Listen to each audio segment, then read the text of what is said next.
While Gigabyte's line of high-end GPUs, such as the RTX 4070 Super Master, is impressive, their entry-level and middle-range line gets the most attention. It's easy to see why. Their WindForce and Eagle line feature a decent factory overclock, slick aesthetics, and excellent coolers. The same is true for the RTX 4070 Super WINDFORCE OC, which is my go-to pick when recommending a 4070 Super. For starters, this graphics card has 3 fans that fit into a triple-slot design. This is expected for most high-end GPUs, which are increasing in size with every generational launch. Speaking of which, compared to the previous generation, the 3070 Ti WindForce OC, the newer version has bigger heatsinks and improved fans. Airflow and overall thermal performance are much better this time around. In terms of appearance, the WindForce OC is subtle and unassuming at first glance. Like most high-end cards, it manages to have a large footprint and an elongated shape. The back of the card features a high-quality metal backplate along with a cutout for airflow. The exact dimensions are 30.5 by 13 centimeters, and the weight is around 1,277 grams. There's no RGB lighting here, which makes sense for a 4070 Super. However, it's important to note that other cards in this price range often only feature dual fans and a less powerful cooling solution. This is what makes this card stand out.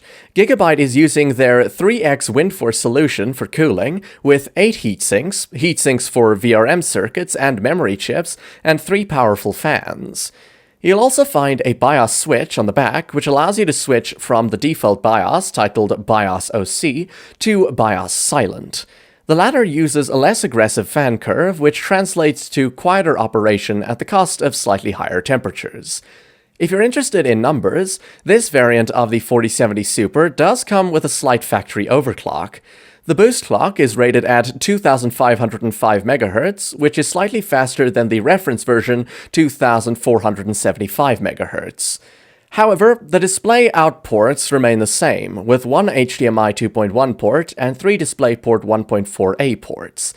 Thermal performance is respectable, as it runs slightly hotter than Gigabyte's own gaming OC and Aero variants. In a mid-tower case with a couple of fans, temperatures will likely never cross 75 degrees Celsius at full load, which is respectable for a card of this caliber. In terms of competition, the MSI Ventus 2X and Zotac Twin Edge immediately come to mind. The main thing both those cards have going for them is the slightly cheaper price. However, the WindForce OC has 3 fans instead of 2, and a beefier cooler. Seeing as how it's not that much more expensive, Gigabyte easily takes the win here. The best part about this card, and the reason I like it that much, is because of its price and warranty. It costs around the same price as the reference version of the 4070 Super direct from Nvidia, and with a simple online registration, you can extend the standard 2-year warranty to 4 years. In conclusion, this card has excellent thermal and acoustic performance, a slight factory overclock, and a great price. It's an excellent choice for those who want fantastic performance without overpaying for extra bells and whistles, and my choice for the best RTX 4070 Super variant.